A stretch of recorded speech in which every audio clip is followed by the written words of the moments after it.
പാലക്കാട് ഒറ്റപ്പാലത്ത് ഭാര്യയെയും ഭർത്താവിനെയും വെട്ടിക്കൊന്നു. തോട്ടക്കര സ്വദേശി നാലകത്ത് നസീറിനെയും ഭാര്യ സുഹറയെയും മകളുടെ ഭർത്താവ് റാഫിയാണ് കൊന്നത്. പൊന്നാനി സ്വദേശി റാഫിയെ നാട്ടുകാരും പോലീസും ചേർന്ന് കീഴ്പ്പെടുത്തി.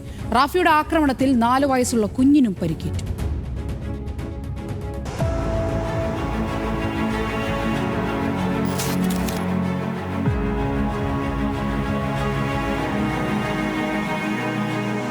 ഒറ്റപ്പാലം തോട്ടക്കരയിലെ വീട്ടിൽ നസീറും സുഹറയും മകൾ സുൽഫിയത്തും 4 വയസ്സുള്ള കുഞ്ഞുമായിരുന്നു താമസം. 5 മാസം മുമ്പാണ് സുൽഫിയത്തും കുട്ടിയും പൊന്നാനിയിലെ റാഫിയുടെ വീട്ടിൽ നിന്ന് ഒറ്റപ്പാലത്തെ വീട്ടിലെത്തിയത്. ഭർത്താവ് റാഫി ലഹരിക്കടിമയായതോടെയും നിരവധി ക്രിമിനൽ കേസുകളിൽ പ്രതി ചേർക്കപ്പെട്ടതോടെയുമാണ് സുൽഫിയത്ത് ഒറ്റപ്പാലത്തെ വീട്ടിലേക്ക് മടങ്ങിയത്.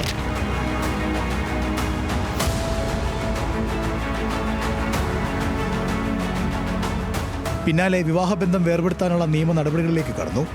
പൊന്നാനി കുടുംബ കോടതിയുടെ വിധി പ്രകാരം മകനെ വിട്ടുതരണമെന്ന ആവശ്യവുമായാണ് ഞായറാഴ്ച രാത്രി 10 മണിയോടെ റാഫി തോട്ടക്കരയിലെ വീട്ടിലെത്തിയത്.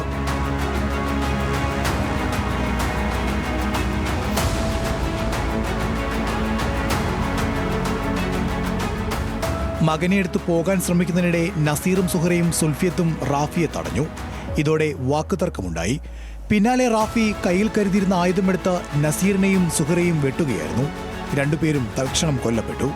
ഗുരുതരമായി പരിക്കേറ്റ 4 വയസ്സുകാരനെയും കൊണ്ട് സുൽഫിയത്ത് പുറത്തേക്ക് ഓടിയപ്പോഴാണ് നടക്കുന്ന വിവരം നാട്ടുകാരറിഞ്ഞത്. ഒരു സ്ത്രീ കയ്യിലൊരു കുട്ടിയായിട്ട് ഓടി വരികയാണ്.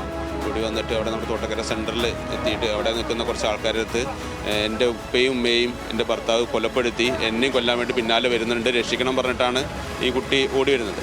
അപ്പോൾ അവിടെ നിൽക്കുന്ന ആളുകൾ നോക്കുമ്പോൾ പിന്നാലെ ഇയാൾ ഓടി വരുന്നുണ്ട്. കൊലപാതകത്തിന് ശേഷം കടന്നുകളഞ്ഞ അക്രമിയെ അടുത്തുള്ള പള്ളിപ്പറമ്പിൽ നിന്ന് നാട്ടുകാരും പോലീസും ചേർന്ന് പുലർച്ചോടെയാണ് പിടികൂടിയത്.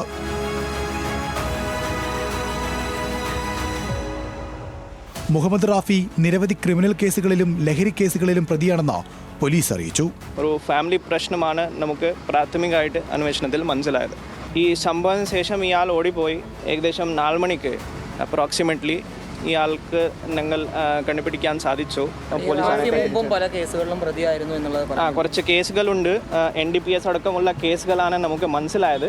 പക്ഷേ നമുക്ക് ഇപ്പോൾ സിസ്റ്റം നോക്കിയിട്ട് കറക്റ്റ് ഏത് കേസുകളാണ് നമുക്ക് കൺഫേം ചെയ്യേണ്ടതാണ്. സുൽഫിയത്തും റാഫിയും തമ്മിലുള്ള ബന്ധം വേർപെടുത്താൻ കാരണം റാഫിയുടെ ക്രിമിനൽ പശ്ചാത്തലമെന്ന് സുൽഫിയത്തിന്റെ കുടുംബം പറഞ്ഞു.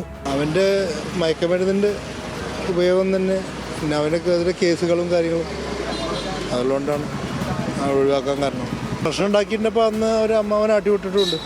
അന്നൊന്നും കുഴപ്പമുണ്ടാകുന്നില്ല. ഇപ്പം ഇന്നലെ എന്താ സംഭവിച്ചെന്നുള്ളത് ഇവന് വേണം ഒന്ന് ചെയ്തതാണോ എന്താണെന്ന് അറിയില്ല. പരിക്കേറ്റ 4 വയസ്സുകാരനും അമ്മ സുൽഫിയത്തും ഒറ്റപ്പാലത്തെ സ്വകാര്യ ആശുപത്രിയിൽ ചികിത്സയിലാണ്.